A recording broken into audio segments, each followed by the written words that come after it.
feel very strongly that we live in a very secular world, and each of our schools has some children who are really, really deeply spiritual and want to express their faith.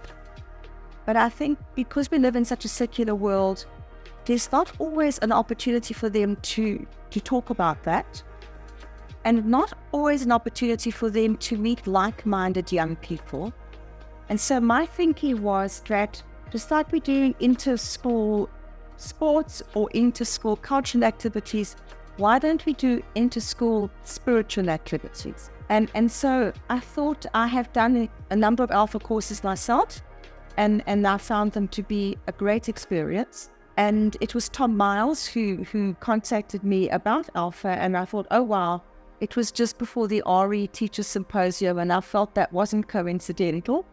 And so we asked Tom and you to come and speak, and he suggested Christine comes along and talk to the RE coordinators about that. The hope was that we would be able to do Alpha in clusters and get various school classes together. And Christine very, very generously offered to be the first host.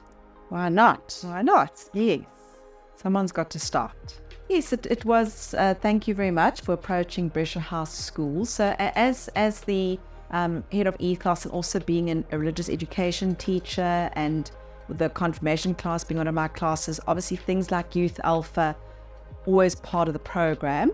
I myself have been through several Alpha courses myself, and my own children have been through Youth Alpha when they were doing their confirmation years.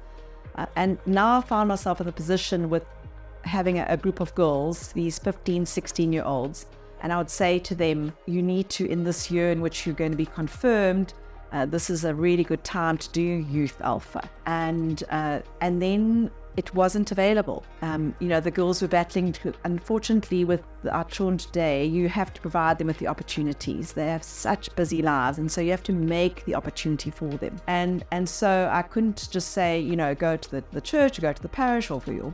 It just wasn't happening. And so to have the opportunity then to actually run it at the school, where we've just got everything here that, and we've got these most wonderful young women. I jumped at that opportunity to actually be able to pilot and to host it here. And it fitted in really well with what a school like this is all about, being a faith-based school. And for these particular girls, in the world in which they live, that secular world, being somebody of faith and saying that you go to church and that you go to a youth group and that you spend your Friday evenings at Bible study, that's not cool. It's not a cool thing. And this really gave them an opportunity to do something where they didn't have to prove to anybody else that they were cool. They could just come as themselves. They are very excited today to be in their civvies, because usually they come straight from school and they're in their school uniforms.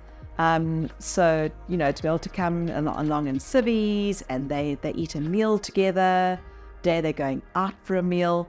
All of those things just gave this very important and wonderful group of girls this opportunity. And I know that they've been speaking to many of the other girls. And it's also across grades, which is lovely, because everything in school tends to be done in your age group and in your grade and in your subject choice. And this gave them the opportunity to meet other girls in their grades, meet girls in younger grades who are doing different subjects, and yet there's this common conversations. So it's been about that opportunity to provide them with a conversation that's usually not a very cool thing to be able to talk about. Although it hasn't worked out the way I wanted it to work out in getting neighboring schools to be able to do it together, the reality of it is that it's a long program. And for parents to have to commit to transport their children for many weeks, 10 weeks, a weekend, it's a reality that actually has just killed that idea. However, what it has shown is that within the school, we don't need to be afraid of running it just within our own schools. And I know that there are religious educators who have tried to run it in class or part of the programming task, And I don't think that's the same. A class is a captive audience. These girls have chosen to give up every Thursday after. They've chosen to take that time. And so they are a group of like-minded young women who have chosen to give up, take time on a Thursday. And so from my perspective, it's been an incredible success. Even though it's different from what I originally thought, it's given me the courage to be able to go to other schools and say, you can do this, and you could really try it, and it doesn't have to be big.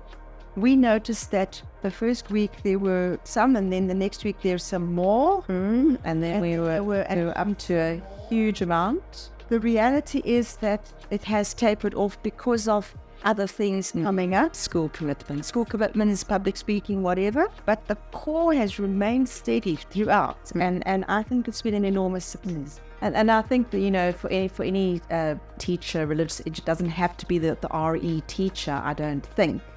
But anybody who'd like to run this, it's important that you first do make a connection with Alpha yourself. And so having that connection with someone like Tom Miles, having the connection with yourself, Dylan, that gave a bit of a, okay, I can do this. And then once you're on that Alpha website, it really is incredibly helpful, and it's really got everything there that you could possibly wish for. And then it's just up to the individual teachers who kind of tweak it and, take conversations in different directions. But the foundation is there. I found it incredibly helpful and useful.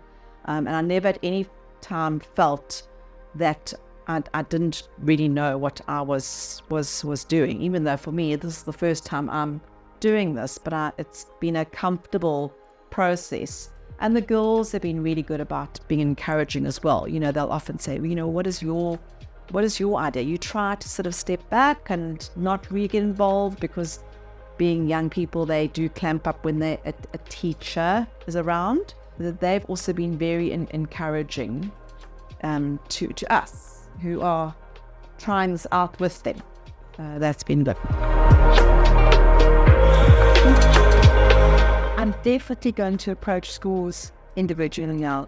And so there were some schools that initially expressed interest, some RE coordinators. I'm going to go to those and say, listen, we've tried it at Brescia.